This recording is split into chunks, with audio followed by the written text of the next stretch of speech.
আসসালামু আলাইকুম। সংবাদে আপনাদের সবাইকে স্বাগত জানাচ্ছি। আমি ফিরোজ তোহা। শুরুতেই সংবাদ শিরোনাম। বাংলাদেশের সর্বশেষ গুরুত্বপূর্ণ আপডেট সংবাদে আপনাকে স্বাগত। শুরুতেই সংবাদ শিরোনাম, পরে বিস্তারিত।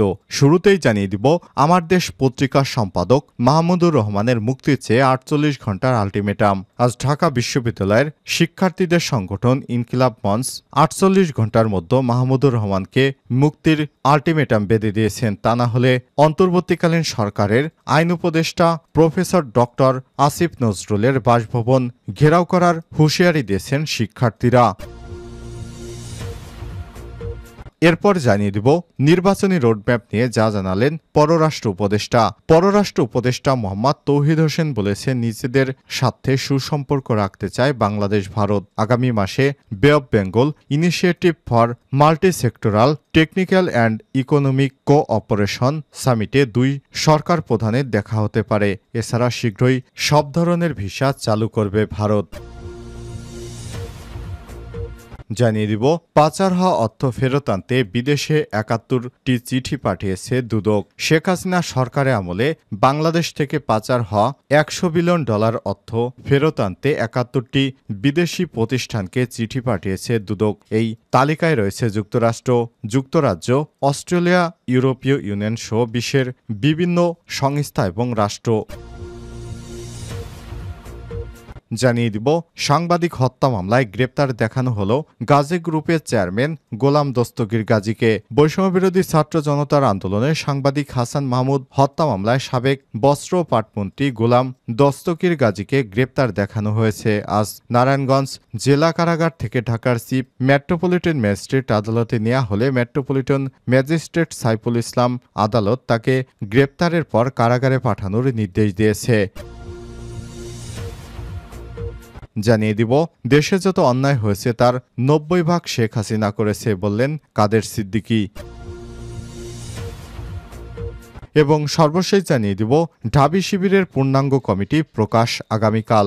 বাংলাদেশ ইসলামী ছাত্র শিবিরের ঢাকা বিশ্ববিদ্যালয় ঢাবি শাখার সভাপতি ও সেক্রেটারি জেনারেল আত্মপ্রকাশের পর এবার পূর্ণাঙ্গ কমিটি প্রকাশিত হতে যাচ্ছে।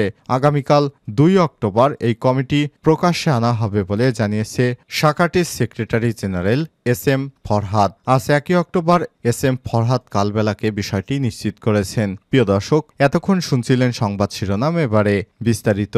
তবে তার আগে বন্ধুরা, অনুরোধ থাকবে এই সংবাদটিতে একটি লাইক দিন। এই চ্যানেলে আপনি নতুন হয়ে থাকলে আমাদের সংবাদটি দেখতে দেখতে চ্যানেলটি সাবস্ক্রাইব করে রাখুন। কমেন্ট করে আপনার মূল্যবান মতামত জানিয়ে দিন বন্ধুরা, আপনি বিশ্বের কোন দেশ থেকে বা বাংলাদেশের কোন স্থান থেকে আমাদের সংবাদটি দেখছেন এবং শুনছেন। এবারে বিস্তারিত। মাহমুদুর রহমানের মুক্তির চেয়ে ৪৮ ঘণ্টার আলটিমেটাম। আমার দেশ পত্রিকার সম্পাদক মাহমুদুর রহমানের বিরুদ্ধে আনীত মামলা প্রত্যাহার এবং নিঃশর্ত মুক্তি চেয়ে ৪৮ ঘণ্টার আলটিমেটাম বেঁধে দিয়েছে ঢাকা বিশ্ববিদ্যালয় ঢাবি শিক্ষার্থীদের সংগঠন ইনকিলাব মঞ্চ।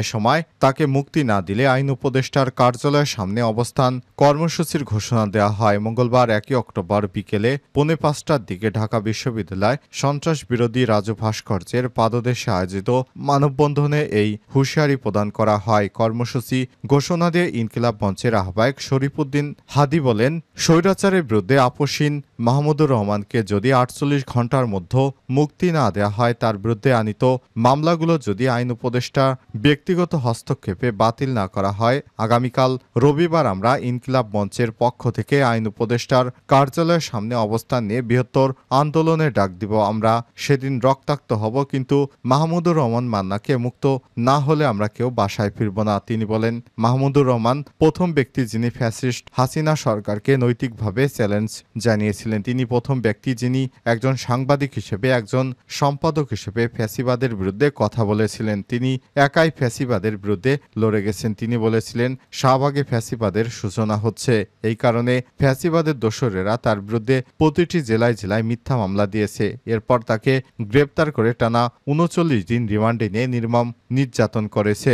হাদি আরও বলেন, সরকার তাকে আটকের পর দুটি দাবি জানিয়েছিল। প্রথমত, তিনি যেন নির্বাহী বিভাগের কাছে ক্ষমা চান, কিন্তু তিনি অন্যায়ভাবে কোনো সুবিধা না নিয়ে বলেছিলেন, আমি ফ্যাসিবাদের কাছে মাথা নত করলে আমার বিরুদ্ধে এমন শাস্তি নেমে আসতো না, তাই আমি কখনোই ক্ষমা চাইব না। এরপর তাকে বলা হলো তিনি অসুস্থ, তাকে যেন হাসপাতালে থাকতে দেওয়া হয়, কিন্তু প্রতি উত্তরে তিনি সেটাও নাকচ করে দেন। আমরা মাহমুদুর রহমানকে আদর্শ হিসেবে ধারণ করে ফ্যাসিবাদের বিরুদ্ধে আন্দোলন লড়াই চালিয়ে যাব ইনশাল্লাহ।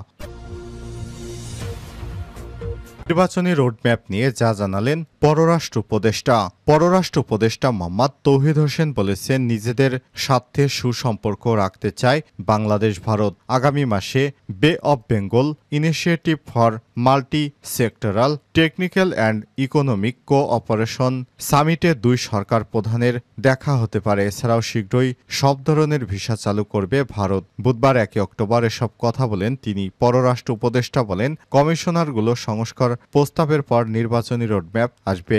সংস্কারের প্রয়োজনীয় সময়ের চেয়ে এ সরকার বেশি দিন থাকবে না। পাকিস্তান ইস্যুতে তিনি বলেন, পাকিস্তান আনুষ্ঠানিকভাবে দুঃখ প্রকাশ করলে ইসলামাবাদ ঢাকা সম্পর্ক এগিয়ে নেওয়া যাবে। এ সময় তিনি আরো বলেন, বাংলাদেশ নিয়ে ভারতের রাজনৈতিক নেতাদের বিতর্কিত বক্তব্য গ্রহণযোগ্য নয়। এ সময় তিনি আরো বলেন, ভারতে বিভিন্ন মিডিয়া বাংলাদেশের বিরুদ্ধে যেসব উস্কানিমূলক কথাবার্তা ছড়াচ্ছে সেগুলো কখনোই গ্রহণযোগ্য হবার নয়। তিনি বলেন, পাকিস্তান যদি আমাদের কাছে ক্ষমা চায় তাহলে পাকিস্তানের সঙ্গে আমাদের সুসম্পর্ক ধীরে ধীরে অব্যাহত হবে। পাচার হওয়া অর্থ ফেরত আনতে বিদেশে ৭১টি চিঠি পাঠিয়েছে দুদক।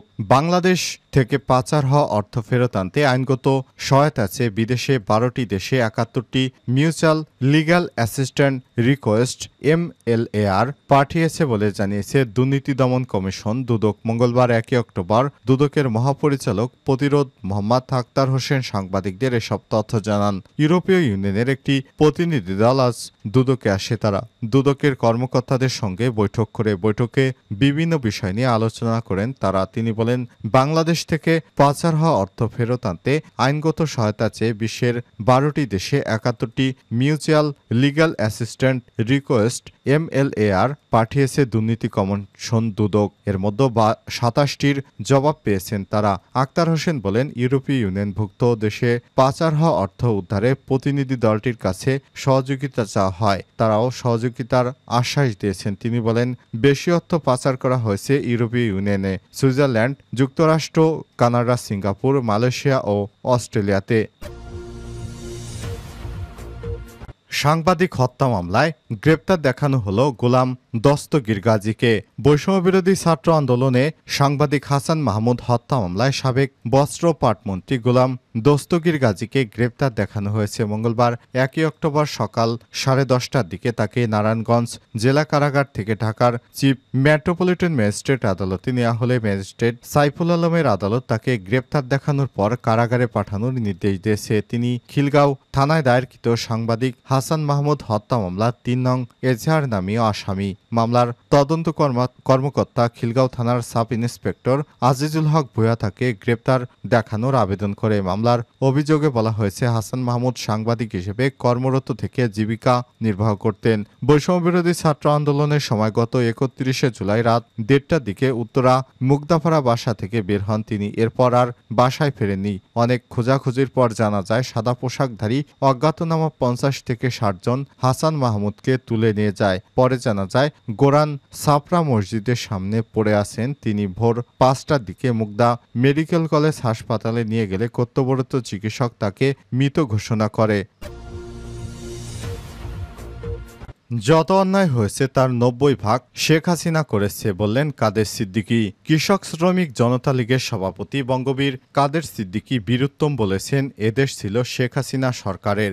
দেশে যত অন্যায় হয়েছে তার ৯০ শেখ হাসিনা নিজে করেছেন, আর ১০ অপরাধ যারা করেছেন তারা বাধ্য হয়ে করেছেন। এর পরিবর্তন দরকার। মঙ্গলবার ১ অক্টোবর দুপুরে টাঙ্গাইল শহরের করের বেতকা এলাকায় নিহত সেনা কর্মকর্তা তানজিম সারোয়ার নির্জনের বাসায় তার স্বজনদের সঙ্গে সমবেদনা এবং সাক্ষাৎ শেষে সাংবাদিকদের এসব কথা বলেন তিনি। কাদের সিদ্দিকী বলেন, যে দেশে একজন সেনা কর্মকর্তাকে এভাবে ডাকাত দল হামলা চালিয়ে হত্যা করতে পারে তাহলে বুঝতে হবে সমাজ কিছুই নেই, আইনকানুন বলতে কিছুই নেই, দেশটা কেমন যেন হয়ে গেছে, মানবিক মূল্যবোধ একেবারে ধ্বংস হয়ে গেছে। তিনি আরো বলেন, সেনাবাহিনীর পোশাক পরা এক মানুষের গায়ে দুষ্কৃতকারীরা যখন আঘাত করে পারে তাহলে বুঝতে হবে দেশে আইন শৃঙ্খলা বলে অথবা দেশের শাসন ব্যবস্থার প্রতি মানুষের যে শ্রদ্ধা, ভালোবাসা এবং দুষ্ট লোকের যে ভয় থাকে তা কিছুই নেই। সমাজটাকে বদলাতে হবে। এ সময় তিনি বলেন, শেখ হাসিনার আমলে যত অন্যায় অত্যাচার যাই হয়েছে তার সম্পূর্ণ দায় শেখ হাসিনাকেই নিতে হবে। এ সময় দেশে শেখ হাসিনার সময়ে সংগঠিত অপরাধের ৯০%-এরই দায় নিতে শেখ হাসিনাকে বলেন।